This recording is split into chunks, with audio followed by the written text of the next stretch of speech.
আসসালামু আলাইকুম আমার প্রিয় ভাই বোনেরা, আপনারা সবাই কেমন আছেন? আশা করি ভালো আছেন। আমি আপনাদের বোন ভালো আছি।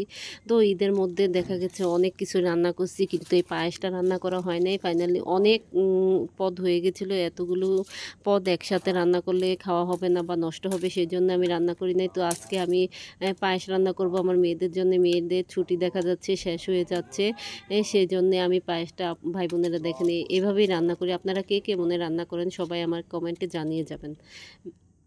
এই তো ভাই বোনেরা, আমি এখানে আধা পরিমাণে চাল ধুয়ে নিয়েছি। তো আমার এখানে আগের থেকে চাল দেওয়া দুধ ছিল 2 থেকে আড়াই কেজি, আর এখানে আরও 2 কেজি দুধ আমি ঢেলে দিলাম। এখানে আমি ময় মশলা সব দিয়ে দিয়েছি, এলাচ, দারচিনি আর তেজপাতা। তারপরে আমি তো দুধটা গ্যাসে বসিয়ে দিয়েছি। এতে এখানে সব ময় মশলা দিয়ে দিলাম, লবণ দিয়ে দিলাম হালকা পরিমাণ। এখন অনেকক্ষণ জাল করব। জাল করার পরে দেখা যাবে যে দুধটাও শুকিয়ে আছে আর চালটাও সুন্দর ফুটে আসছে। আর ভাই বোনেরা, আরেক কথা বলে দিই, আমি এখানে কোনো রকমের পানি অ্যাড করব না। একটু পানিও ছোঁয়াইনি, যতটুকু পরিমাণ আছে আমার দুধই দিয়েছি, আর এই দুধ দিয়ে আমি পুরো পায়েসটা রান্না করব। তো আমার এখানে দেখা যাচ্ছে চালটা পুরো সুন্দরভাবে ফুটে গেছে। এখন আমি চালটা ঘোটা দিয়ে নিলাম, হালকা একটু মিহি করে নিলাম, নয়তো দানা দানাটা থেকে যায়। আর এখানে অনেকেই দানা দানা পায়েসটা পছন্দ করে, যারা দানা দানা পায়েসটা পছন্দ করেন তারা কখনোই ঘুরবেন না। এটা আমি এখানে চিনি দিয়ে এখন আমি একটা কনডেন্স মিল্ক পুরো এই পায়েসটার মধ্যে দিয়ে দিব। এই কনডেন্স মিল্কটা দেওয়ার কারণে পায়েসের স্বাদটাও বেড়ে যাবে আর কালারটাও খুব সুন্দর দেখা যাবে।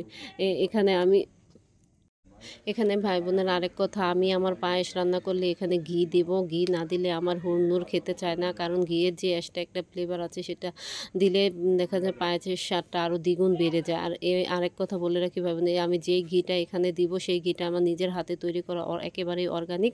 আমার চ্যানেলে দেওয়া আছে, আপনারা একটু কষ্ট করে ঘুরে দেখে আসবেন। এখানে আমি এই ঘিয়ের সাথে বাদাম, কিশমিশ, কাজু, পেস্তা এগুলো সব ঘিয়ের সাথে ভেজে তারপরে এখানে দিয়ে দিব। আপনারা সবাই বলবেন আমার পায়েসটা কেমন হয়েছে। এ তো ভাই বোনেরা, এখানে আমি পায়েসের মধ্যে দেওয়ার জন্য কাজু, পেস্তা, কিশমিশ এগুলো ভেজে নিয়েছি। এখন এই তো দেখেন আমার পায়েসের ফাইনাল লুকটা।